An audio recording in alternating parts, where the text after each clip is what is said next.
Personality and looks are things we all take into consideration before diving into a relationship, but there's one major characteristic to look for that stands out. Sean has the details. Dow, thank you so much. So what wins with love? Someone who's attractive or someone who's smart with money?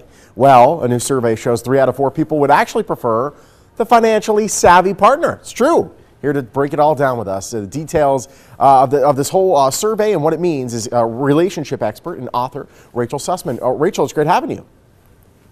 Hi, Sean. Isn't that a fun fact that people would rather be with a financially responsible person, than actually a good-looking one? It really shows that when it comes to money and being responsible, it's really important. Rachel, thank goodness, because if not, I would not have been married.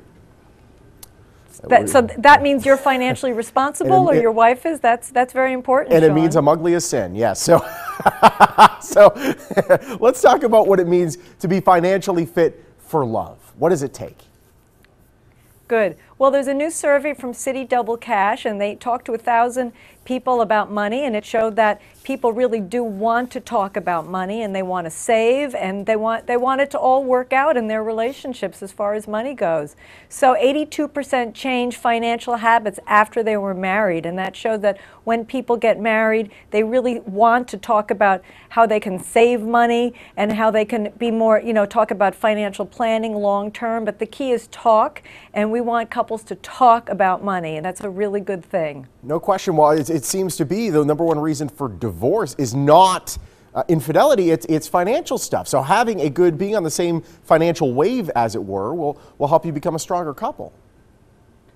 Absolutely, and you can really start early on when you're dating to talk about what your saving philosophy is, what your spending philosophy. The key is you shouldn't be scared to talk about it. And I think for the couples that argue about it, they just never found a model that works for them, how to talk about it. So we want couples talking, and the good news is that the survey shows that half of couples already are talking about finances. And that's great. I want couples creating a budget and really sitting and working off of a good, reasonable budget. It's great for their relationship. No question. So what would you recommend for couples who to avoid having issues with money? I'm assuming, some of the main issues could be if one person thinks the other person's spending too much of their personal money, that could be an issue, right?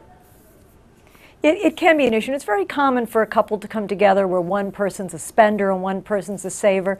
It really boils down to really good communication. I mean, you might have your own personal financial philosophy, but your husband's might be very different. Just be open-minded to talking about it and sharing your goals, but also listening to what your partner has to say. I mean, their philosophy might be different than yours. It doesn't mean it's wrong. So just be open, be honest, and listen. I think honesty is very important, and the survey actually showed that nearly 1 in 4 people admit that they have a private account that they keep from their partner, and that's not a really good thing, right? I would assume so, but a private account isn't necessarily different than separate accounts or a joint account.